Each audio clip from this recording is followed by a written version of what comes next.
Hello listeners, it's Doodles and Lily here to say We have autism, and I have ADHD. and you're listening to A Dive Into Neurodiversity. It feels so good to finally say that. We've had this idea pitched for months now. So we'll just start off by saying Lily is not Lily's real name, but we didn't want her real name over on the internet, so it's Lily, who is my sister. Say hi. Hi. She also has a cough right now because it's cold season, so it's ill season, so something's happening. It's not too bad though. No, it's not. So, welcome to our very unprofessional podcast. This is pretty much going to be fully unedited, so, zone outs and distractions and everything, the whole lot, just to give you an idea of what it's really like to live with these mental disorders, because, yeah, just the rawness of it.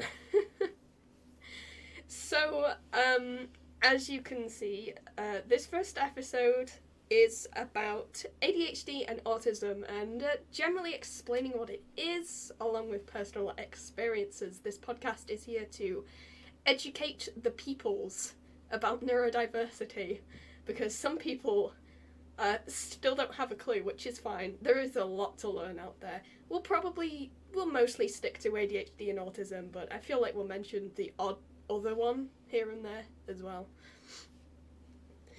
But yeah.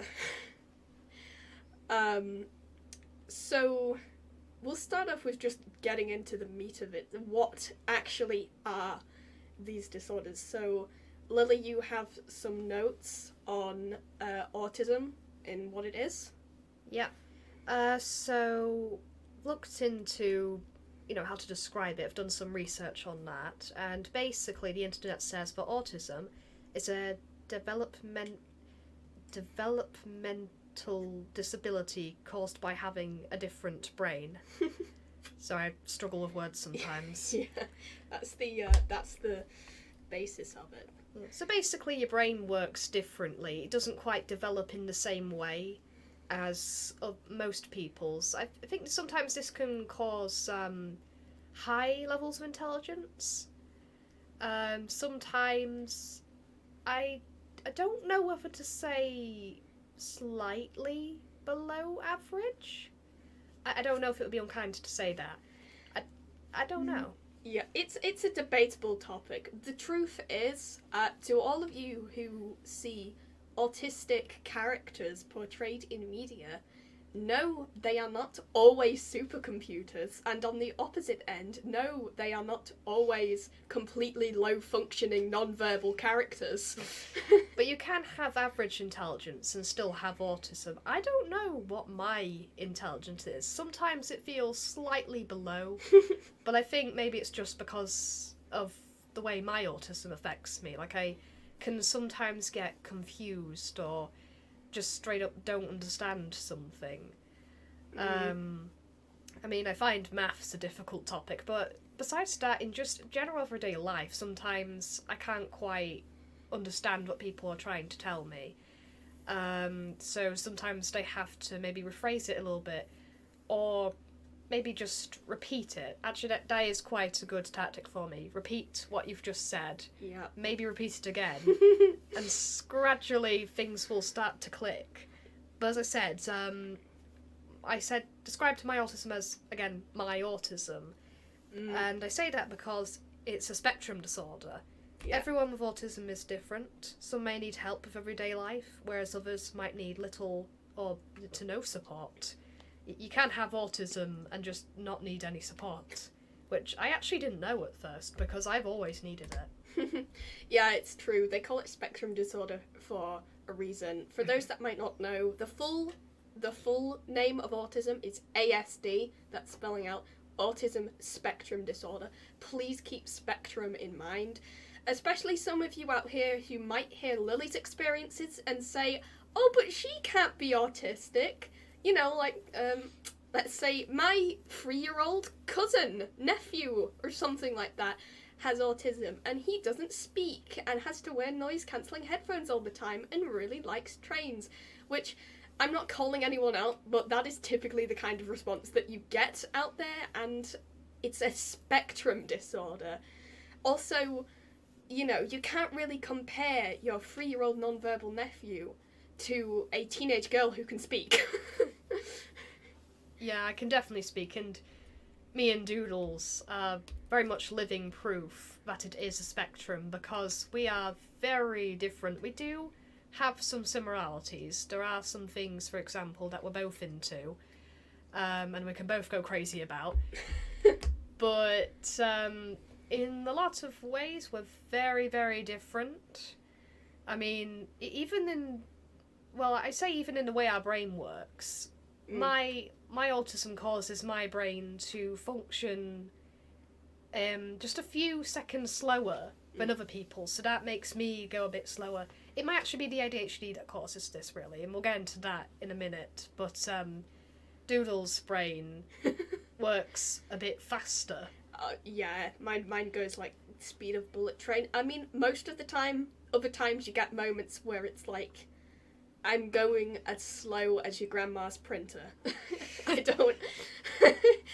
but on average, I do tend to work at it really fast and then don't notice that I'm doing it. And like, someone will ask me a basic maths question, and there's another person in the room, and I figure it out way faster than the other person. They're like, "Whoa, look at you over there." I'm like, "Wait, was that quick?" Also, what causes autism? Nobody really knows, apparently. It's just really a mental disability that you can get. But it is not caused by bad parenting, rest assured. Or vaccinations. A lot of people think vaccinations causes autism. It doesn't. Yeah, I was going to say that. It's not caused by vaccinations. There's absolutely no proof of that. Vaccinations are for our good. And also, another thing that I read is that autism is not contagious. I thought that was interesting. I was thinking, contagious? Wonder if there are some people out there who think, oh, is it a bit like a disease? Don't go too close to me. No, it's not contagious. I'm not going to pass my autism on to you if you don't have it. Or I'm not going to make you more autistic if you already are. Yeah. No, that's definitely not how it works. It's a, it's a disability, not a disease. Yeah, that's another important note as well. Like, I heard someone else's experience once where they told someone they had autism, and the other person said back to them, "I am so sorry." It's like, it's not some terminal illness you've been diagnosed with. Sure, it can become a day-to-day hindrance, especially for those who have it like really severely, but it is not a disease, and no, it is not contagious, okay? Yeah, and no, it's nothing to be ashamed of, and you don't have to feel sorry for anyone who has autism. I actually, personally, I don't know if everyone feels this way, but I like my autism, actually, because that's really what makes me me. It actually does factor into my personality a lot. Yeah, if you were neurotypical, you'd be completely different. Yeah, and I don't want to be different. I mean, I do beat myself up in a lot of ways over various different things. Don't we and all? I suppose sometimes I beat myself up in a way for having autism, in the sense that, like, I've forgotten something and I'm just like, oh, again, why can I never remember? I just really sulk at myself sometimes. But, you know, at the end of the day, I would like perhaps my brain to be able to function a little better, but I wouldn't want to get rid of my autism. I just, no, it makes me who I am, but I think that's really all I have to say to describe what autism is. Yeah. And a message for parents as well. If your child turns out to have autism or ADHD or literally any neurodevelopmental disorder, that is okay. That is not a death sentence. Please do not also hide your diagnosis from your child, because that is going to make it worse, especially when they start asking questions about themselves when they get older. I know there are some parents who I suppose might feel as some people say, labels aren't helpful, or, well, actually no, that labels aren't helpful, and that they shouldn't tell their child this or tell anyone else this, because of, well, I just mentioned. But it is actually quite beneficial in some ways. Like, for example, if you are the kind of autistic person that needs support in maybe one area in school, or in a lot of areas, maybe the whole thing, if they're not, if you don't refer to your child as autistic, then it might be quite a lot harder to get that support, and particularly if they're not officially diagnosed. Yeah. If you have any sort of neurodivergency, whether autism, ADHD, anything at all, or you suspect that you have, then seeking a professional diagnosis is, that's the best thing to do, I think. Yeah. Because, I mean, I feel quite, glad that I've actually been officially diagnosed from quite a young age, before I was even properly aware of what autism is. Yeah. I don't remember any of these things. I suppose that's too far back, or actually I say far back.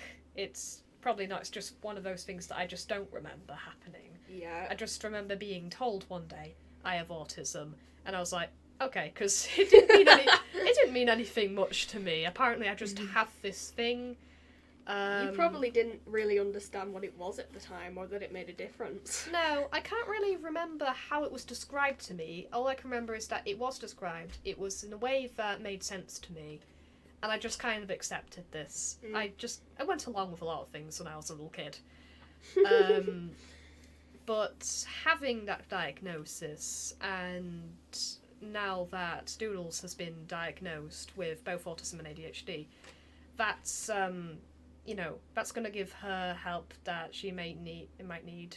Yeah. And that's been able to give me some support in school and in college.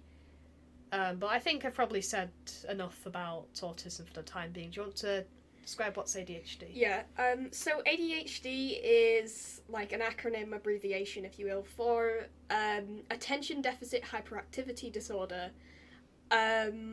It's pretty much exactly what it sounds like.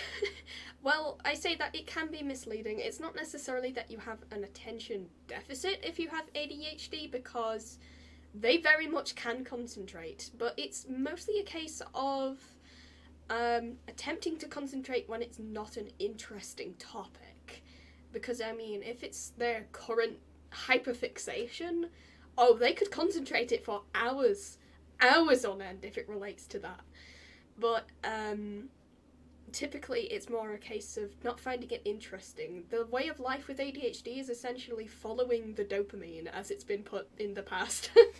And dopamine doesn't know what's going on. It's like, ooh, what's this? Wait, what's that? And I'm aware that makes it sound like it's as stereotypical as it's portrayed in media. It's really not. In fact, sometimes they're actually really observant more than easily distracted. Don't get me wrong, though. We're distracted a lot. I've had a lot of struggles in the past, especially with education, with trying to stay focused and trying to stay on task. It does have a day-to-day hindrance sometimes with trying to concentrate on, like, your daily chores or your schoolwork or things like that. For the record, for those who still don't know, ADD, attention deficit disorder, is no longer a term. That has been scrapped. A lot of people still think that that is a thing, which it's not necessarily. The way it's been changed now is that there's 3 different types of ADHD. There's the inattentive type, which is what I was diagnosed with. So that's more the ones where it's like getting distracted, daydreaming, zoning out. I zone out a lot, personally. There's the hyperactive type, which is exactly what people think of when you say ADHD. You know, bouncing off the walls, maybe a little bit disruptive in class and such. And then there's the third type, which is just a combination of the two. So yeah, it's not ADD anymore. If you were previously diagnosed with ADD, you would probably now be called the inattentive type of ADHD. I know it can be a bit misleading to have hyperactivity in your diagnosed disorder but not be classed under the hyperactive type. But trust me, that is what is called nowadays. The so-called cause of ADHD is completely unknown, but it is found to be highly genetic. To any parents that might be listening, if you recently had your child diagnosed with ADHD and as you were doing so you were thinking of your own personal experiences, that might be a sign to look into yourself a bit. Not that everyone needs a professional diagnosis, especially if you're coping pretty well with life as a functional adult. But it might be a way to keep the genetic things in mind. A lot of neurodevelopmental disorders have turned out to be genetic a lot of the time. So yeah, ADHD causes a variety of problems, concentrating and things. Fidgeting is a common one. Right now, as we speak, I am fidgeting with a zip on my clothes because that's what I do. I personally am physically incapable of sitting still, lying down still, standing still, literally any pose for probably about like 5 seconds without having to severely suppress myself. I just feel the need to fidget. And for teachers with fidgety kids in their class, whether it's ADHD or just who they are, please just let them fidget. If it's not disrupting the class, just let them do it. It's not a problem, and it doesn't mean that they're not concentrating or getting on with their work. If it is being disruptive in any sort of way, look into finding them, I would say, or like helping the parents find some noise-free fidgets that will help them and you and everyone else get through the class disruption-free. Yeah, that's a good tactic. And doesn't fidgeting sometimes, at least for you, help you concentrate? Yeah. It may sound backwards to some people, but for a lot of people with ADHD, if you're suppressing their need to fidget and move about, that's actually going to make it worse. They already have concentration problems. They're doing this to regulate like a sense of dopamine, I think, is probably what it is. Because otherwise, you're just kind of sitting there and having to take it all in. They're probably not interested in the subject, as I mentioned earlier. I mean, some of them could be. You know, I'm sure there's plenty of ADHD people that really actually like school and the variety of topics. But there'll probably be at least one topic that doesn't interest them. For me, it was basically all of them. In the few years we went to primary school before we were homeschooled, I did not enjoy any of the classes except for PE. Now, at the time, I hadn't developed a sense of a timetable or anything of that sort. So for me, it felt like just a gamble of what class was it going to be next, because I couldn't catch on to the fact that there was a schedule for it. So PE was the only thing that I liked because, finally, we were outside of the class. We were not sitting in uncomfortable plastic chairs listening to an adult go on about stuff I don't understand. No, we're out bouncing on trampolines, running around. I didn't care that I was the least athletic person in my school. I loved it. What you were saying about fidgeting, I mean, I don't have ADHD and I have no reason to suspect I have.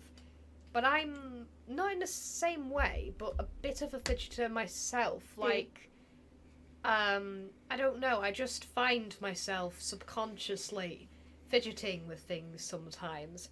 And I know this sounds really hypocritical, perhaps, but sometimes even though I do it, I can't stand to watch sometimes when people do it. I don't know why, particularly, that's the case. Sometimes I just have to look away. I don't want to be nasty about it. I just, that's how I make sure I'm not being unkind about it, because of course, my sister needs to fidget. Only times I don't think I can handle it is if it's really noisy, because, It's my hoarse throat. I think. Oh, what was I saying? I lost my train of thought. You were talking about like fidgeting and when it's noisy. Yes, I think it's because, again, I'm just a kind of autism that likes quiet. I can deal with a bit of noise sometimes. Sometimes it annoys me. Perhaps if I'm not in a good mood, it annoys me. Or just depending on what it is. Sometimes it downright scares me. Yeah. Depending on how loud. I think that rarely happens. But I do remember once we did go to a concert. And I haven't been to a lot of concerts. I've gone to one that's more of a gentle kind of concert. I can't remember what they're it's called. like acoustic kind of thing. Yeah. And then we went to this other one. And I got quite freaked out at first. It took me a while to kind of settle down and start enjoying it. I did eventually. I actually quite enjoyed it, but it was just so loud at first and quite had these flashy lights, and it was all a bit. That doesn't help. No, I don't know what it is, but very flashy lights and loud noises can be really scary sometimes. Yeah. Don't know why. It just is, but it's like a sensory overload in the brain. I'm pretty sure it's our second episode. We have planned to go into sensory, so we'll be talking a lot about that. But people with autism and ADHD, and I believe most of the other ones as well, have really heightened senses, and can't really cope with that very well. No, but yeah, I guess because, again, I like a bit of peace and quiet sometimes. Noisy fidgeting I can't deal with. I'd say that's okay, because as much as I fidget, I don't think I usually make noise when I fidget. It's just, again, because, you know, we're all different. If I can't deal with noisy fidgeting, sometimes I suppose I just have to say, just to speak up about it, otherwise it's going to drive me nuts. Maybe sometimes I can leave, I don't know. But yeah, so I don't know if fidgeting's actually can be an autism thing as well. I think it can be. It's just kind of classed under stimming, essentially. Yeah, or it might just be the way I am as well. But yeah, as you say, fidgeting is an ADHD thing sometimes. Doesn't mean everyone who fidgets has ADHD. Yeah, that's not to be confused. Like, there's some videos out there where it's like, top 5 symptoms of ADHD or something like that. It's like, okay, if you can relate to one or more in all of that video, that doesn't necessarily mean that you have that disorder. It's just good to, like, do your own proper research and really think about it before you dive into any form of a diagnosis, really. I mean, you know, it's like, there could be an example of, ADHD people have a tendency to drink caffeine. It's like, and maybe someone who drinks a lot of coffee, it's like, oh my goodness, I must have ADHD. Not necessarily. For starters, you might be in college. So that might have something to do with it. It's really about looking into the reasons. You don't want to jump into a diagnosis. If you heavily suspect and you have a lot of symptoms and such, do go ahead, especially if you're struggling. But it's good to have a balance. But yeah, autism people, not to the same extent, but they can sort of fidget in much smaller ways. It tends to be, I think it's just stimming generally, which stimming helps people with mental disorders a lot. For some people, it helps them cope with the sort of sound overload. I mean, when I, like, sit still and it's quiet and nothing's happening, I can suddenly hear everything, and it's either really annoying or really terrifying. The worst experience for me, not that it scares me, but I do come out with a massive headache later, is supermarkets, going into supermarkets. But I will leave explaining the sensory overload of a supermarket to the sensory episode, because we've already talked enough about that. But yeah, another thing to mention about both autism and ADHD is the fact that they often come with a lot of other things as well, like major other symptoms or like other disorders and things like that. The way I call it is that if you have a mental disorder, it's like a buy one get seven free kind of deal. I mean, for me, it's like I have ADHD and autism, which also quite commonly gets paired together. Now, it's not to say that it's impossible to only have one, but a lot of people have both. In my case, that is so. They can quite commonly be paired with things like depression, anxiety, social anxiety, sleeping disorders, and eating disorders. So, fun time. No, it's... If you get diagnosed with a mental disorder, it's not the end of the world. It is not a death sentence. I'm sure you will struggle, but you will also find a way to cope that works best for you. Just remember that if you're getting a diagnosis or suspect that you might have something. Yeah.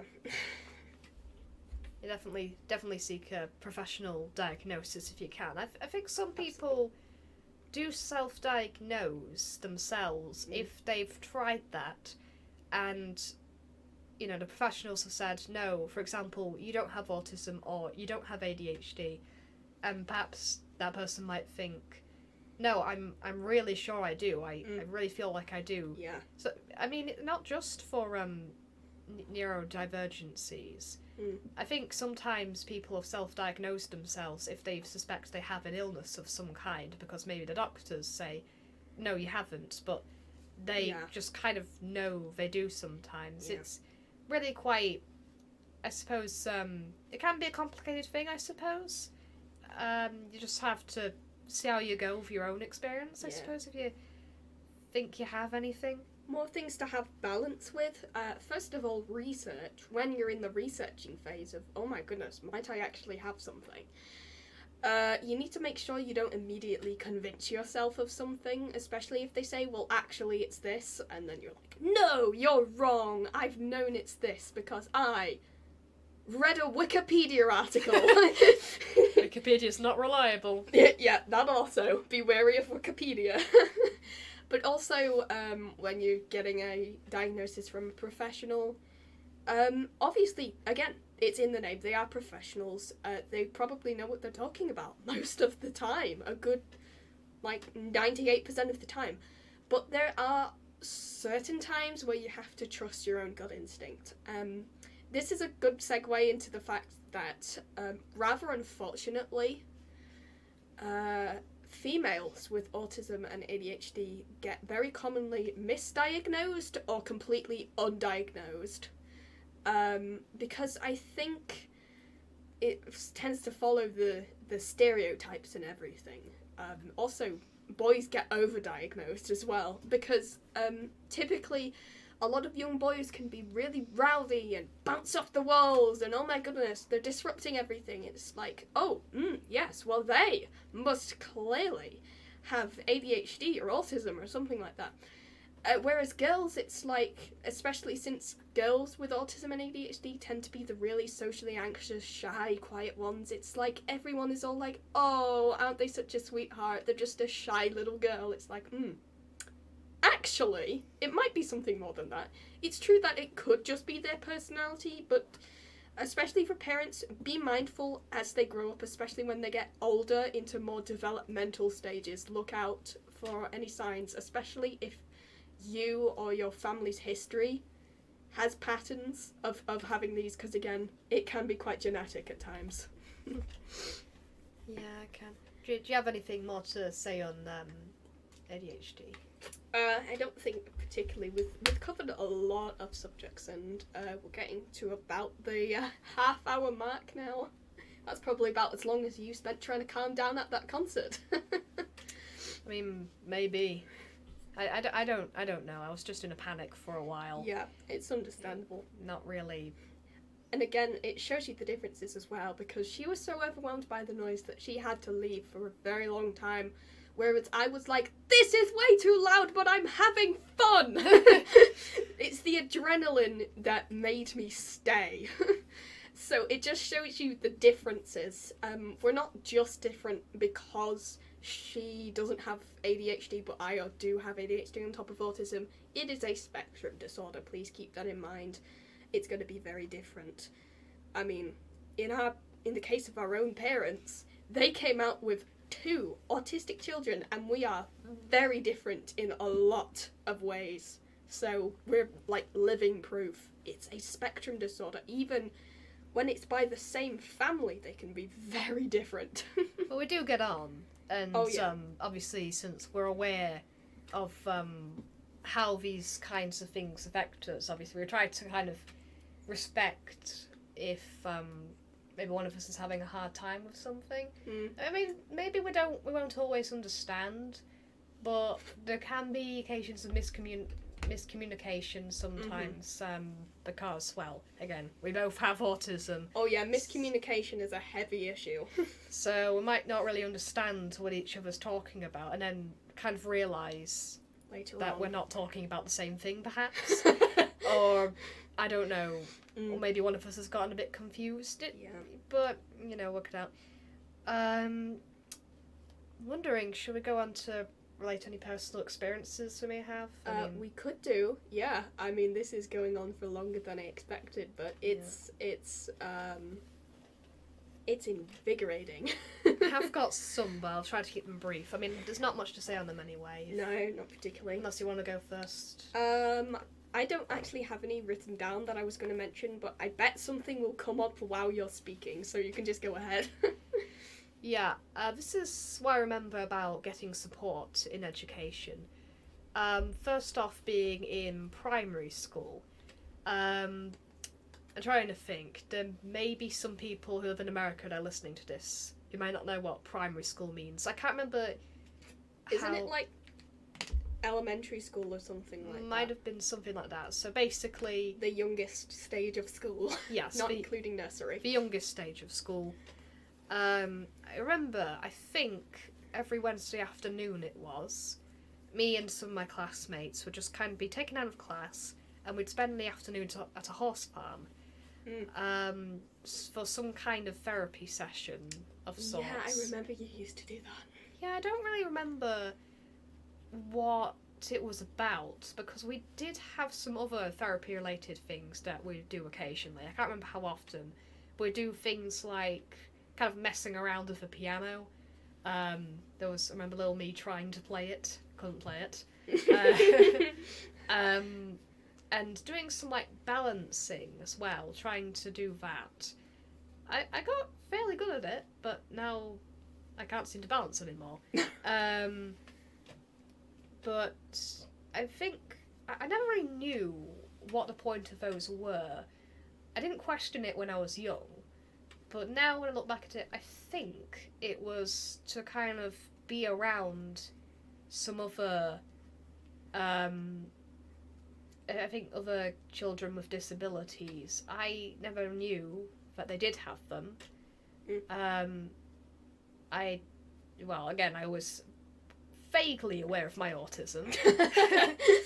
all I knew was that we were going out for fun stuff, so I don't know how horses related to it. Well, actually, now I think about it, they are animals, and animals and therapy can go very well together. Horses, unless you're like one of the type of people who are terrified of them, horses can be like weirdly therapeutic animals. Yeah. I heard they're good for the heart somehow. I don't know how an animal can be good for your heart, but I don't know. I mean, somehow when you pet like a cat or a dog or something, it's like instant serotonin. Yeah, but it was fun. And sorry, I got support when I went to college as well. Yeah. Although the college you went to was pretty disorganized, so it didn't always work. No, I mean I did get an assistant who would just kind of be there to help out with anything I needed. Yeah. And she would help the other students as well, because sometimes they needed a bit of assistance of something, and that was fine. It wasn't totally focusing on me. She was just there, and sorry. Yeah, if I was struggling to understand something, or maybe I just needed a bit of help remembering where different things were, because I was studying animal management. I'm a very animal kind of person, animally. Yeah. So maybe I couldn't quite remember where's this item or that I need to kind of clean out an animal's little accommodation. Yeah. I might need a reminding occasionally. I think really the main reason she was there is because we did 2 bits, practical and what's the other? It's like the theory kind of stuff, written work, also boring things, health and safety. It's important, but it's boring. Not just self-safety, mainly, I suppose, for, I was wondering about quite technical words, because when you study theory with animals, then you can get into some big words, and I was kind of wondering, am I going to be able to understand that? Is it going to be too sciencey for me? It's the theory of the furry world. Yeah. So I was thinking maybe with some support I can try it. And actually, it really wasn't that hard for me to understand. Maybe one reason is because animals are a strong passion of mine, that I was able to memorise these words. But it turned out that they had such big words with such simple meanings. Oh, yeah. I think people just want to make themselves look smart. Yeah. I mean, it's like accommodation. It just means a temporary or permanent place of staying, essentially. And yes, it's a term that applies for both animals and human beings. I mean, I have the term accommodation thrown at me frequently, but that's because I'm in a college where I'm going over travel and tourism, so that that refers to using booking.com or whatever, staying at apartments, hotels, villas, anything of that variety. I didn't get any support in secondary school, or as Americans will know as high school, because I didn't actually go to it. You probably wouldn't have survived. No, I've heard some very unpleasant things about that. We were actually homeschooled during, I suppose, some of the later parts of primary school, and all through those years. I don't think either of us could have survived, honestly. No, probably not. I think it would have been quite overwhelming for us. So we're grateful that we're able to just have some homeschool education, and we got on well with that because, it was organised in a way that I suppose we could cope with, and that we could kind of see to ourselves, or we could go to help and ask if we're a bit stuck on something. I mean, not every subject was our strong point still. Science, I probably struggled with that worse than maths, and that is saying something. But, it worked out, so, that's it. Just basically, I'm relating these to show how good it is to be able to be officially diagnosed and to, therefore, be able to get the support that you need. Yeah. In various aspects, if you need any support. And a thing to note as well, again, especially for parents, whether you suspect your child has something or whether it's already been officially diagnosed, be patient with them. It's very important to be patient with them and learn what they're like, how their habits are, how their brain works. I mean, it's going to cause challenges for everyone in the family, but you can get through it if you have good communication, healthy relationships, all the needed support and such things like that. And I mean, let's take an example of I used to have swimming classes, not directed from my school, I don't think, but it was swimming classes that were available at the local leisure centre, and essentially what happened is at one point the teacher couldn't take me any further because I refused to move on to the next, like, deeper level of the whole. They restricted us for a while to the shallow end, and then it was like, all right, kids, you're ready. And I was like, no. I was so, like, terrified of it. I let my fear get the best of me. And so essentially, what I did, like the cheeky child I was at that age, I made the decision to pretend that, I just can't seem to swim over there. And my teacher spoke to my mom. She was like, I don't know what to do with her. And she said, I know what she's doing. Obviously, at the time, I was not diagnosed with anything, but my mum, even without the diagnosis, knew me and my habits well. So in the end, she just took me out of swimming class. I wonder if having a diagnosis at the time would have made a difference, like to know with the anxiety, if maybe she would have been able to talk me into it. I'm not sure, but I think in that case she made the right decision. She took me out, and I was like, no, I don't want to go out, because I did enjoy swimming classes. I just didn't want to go into the deep end, and she was like, no, because you're not swimming, you're not actually swimming. I was like, but I'll be ready when I'm 15. And she's like, I am not taking you swimming every Wednesday for 6 years. Something along those lines. Something like that, yeah. She told me the story once. I'm probably getting some of the details wrong, but... Yeah. But yeah, it's good to be patient with them and figure out what they like and what works best for them. Especially, again, if you're homeschooling, kudos to my mum for getting me through that, because I struggled for a very long time. Taking me into homeschool and out of public education really helped. It made a world's worth of difference, but we still had a lot of struggles, and me looking at a simple equation on a maths page and having a meltdown because I despised maths for a good chunk of my life. Neither of us maths wasn't our strong points. It's kind of hard subject. I still don't think I'd be able to understand science very well. Maybe some parts of biology, but not in general. But it's been a long video, so it has been long. Should we wrap it up? Yeah. I was going to make a joke about evaporation, but I guess I'll save that for another day.